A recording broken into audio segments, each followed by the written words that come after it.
Hello, hello. I don't know why I just said that, but I did. Hey, everybody. So, I'm going to do a Mac review tips, tricks, things you might not know. This was requested by one of my friends, so this is for him mostly, but everyone can enjoy. All right, let's just get started. So, first thing, for whatever reason, they added this in. If you can't find your mouse for whatever reason and you shake it around, it'll like open up and make this really big mouse, which will actually come in handy for this video showing things.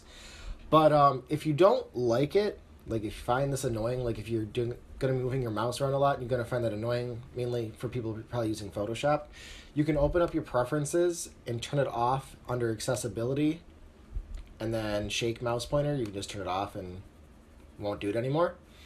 I don't mind it, so I'm going to leave mine on. It's whatever. It's totally up to you. That's why they're called preferences. So this next one I actually find very handy, and I think it's pretty cool. So say we got, okay, we're going to open up Twitter. We'll open up another tab for YouTube as soon as my internet wants to. And then, I don't know, I've been watching a lot of ghost videos lately. Holy shit. That's crazy. Alright, we'll watch this one real quick. So, if you're like over here somewhere, you don't know, you're like, oh, hey, there's me. And you're like, where is the sound coming from? You can't find whichever tab, if you got like a crap ton of tabs open like this, you can just hit this button up here and it mutes everything, which is pretty cool. And it really comes in handy sometimes. Keep that in mind. I think it's pretty cool. I kind of want to watch that video, not going to lie.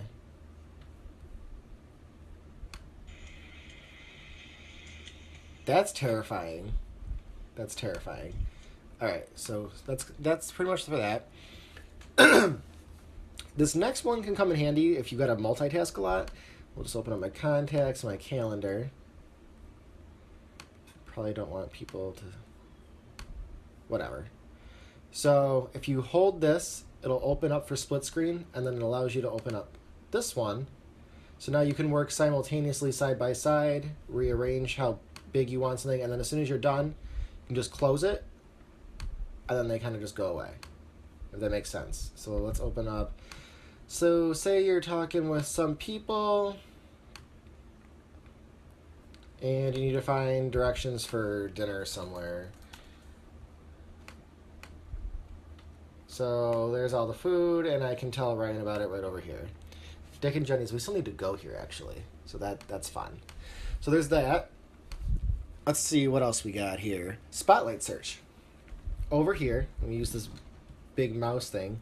In the corner, you can hit the search bar, and it gives you your spotlight search. And now you can actually move it around, which comes in handy.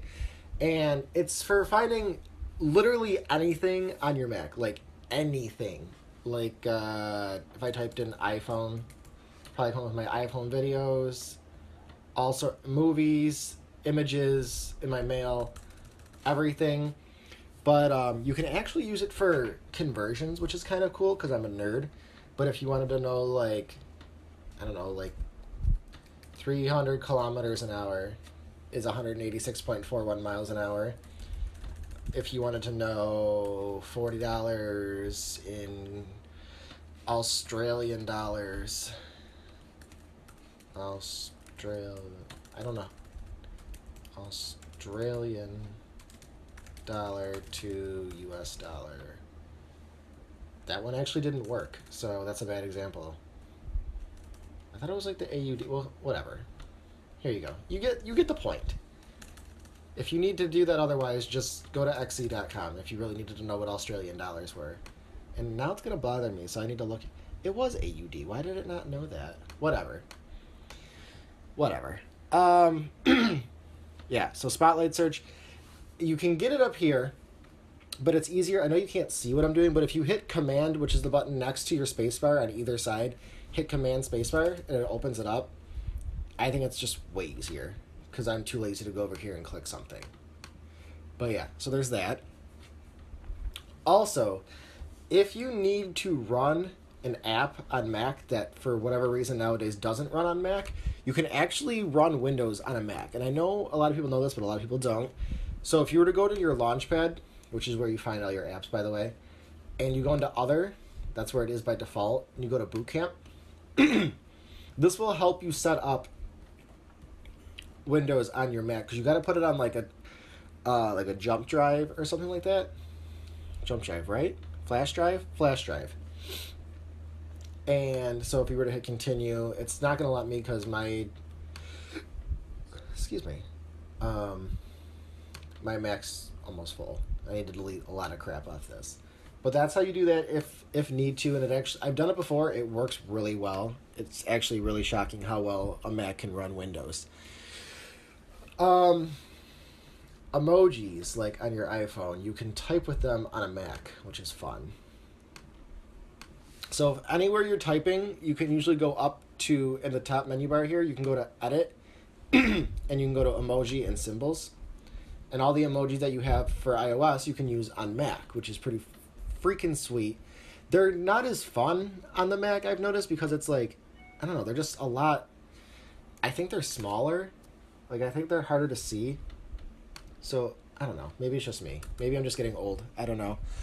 But if you're wherever, you can go to Edit, Emojis and Symbols, most places. If you don't have that, I forgot what app it was, but I was using something, and it wasn't in that menu bar. You can just hit Command, Control, and Spacebar, and it'll pop up for you. That's the shortcut. I don't know why, but shortcuts work. I don't know. Maybe I'm just turning into an Apple fanboy, but I think Macs work better with commands, or maybe they're just more, not useful, but maybe they just have, I don't know. I like using commands on a Mac. Like, if you have anything open and you hit Command M, it minimizes stuff. And I don't know, it's just faster.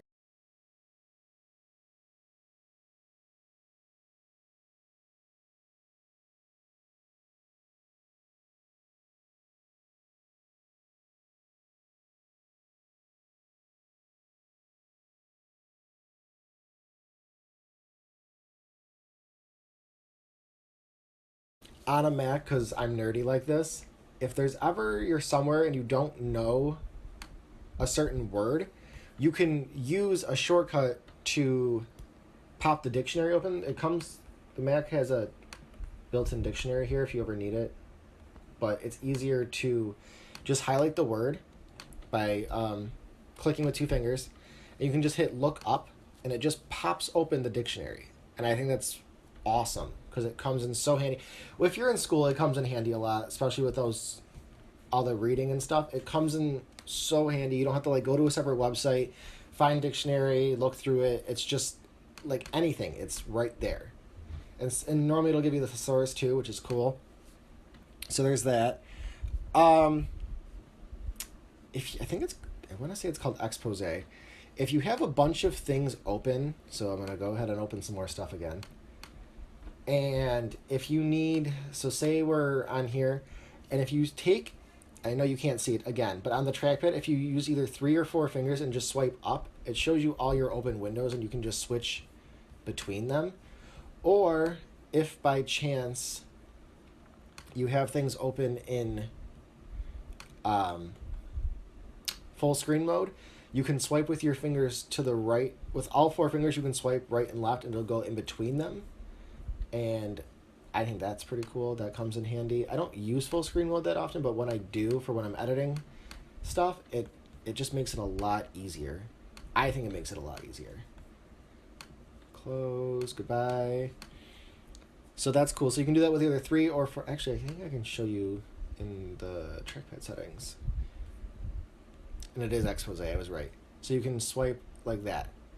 See the motion the nice hand model's doing for you? Just like that. Do I have anything else for you? If you had a bunch of stuff open and you needed to like see your desktop for whatever reason really quickly, you can... Actually, why don't I just show you on here again? It was easier. You had to like spread all your fingers like that, and it just makes everything like go away. And then you like do the opposite to bring it back in. I probably used it a couple times. It's pretty cool. And last but not least, because this comes in handy too, everything here comes in handy at one point or another, but I like how it ties in.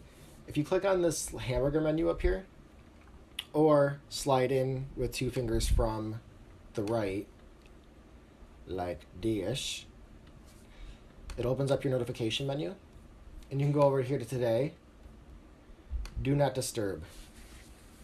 It sounds dumb, but you'll realize after a while with having a Mac and having your Apple ecosystem that if your phone rings, your Mac will ring and your iPad and whatever else you have. So it gets kind of annoying sometimes if you're doing work and you just need to not be bothered by things.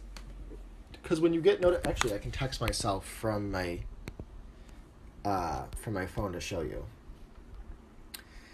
Because if you are working on something and you're trying to stay focused and you get a text from somebody, it'll pop up on your Mac.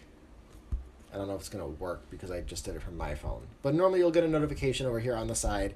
It'll slide in, and it can just be kind of distracting.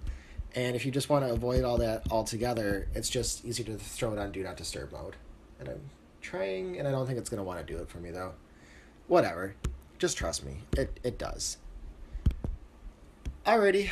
That's about all I got for you guys. I know there's a lot of things I didn't cover. I mean, you can Google Mac tips and find like 50 different things, but this is just oh, there we go. See? Notification. That worked out perfectly. And there's another one. So that actually worked out really well. So yeah. It can be distracting. I know I didn't cover everything. I mean, there's a lot of stuff. If you have any questions about anything, specifically, boy who's watching this video, ask me. Anyone else, leave comments down below, and I'll see what I can answer for you. Thanks for watching, guys.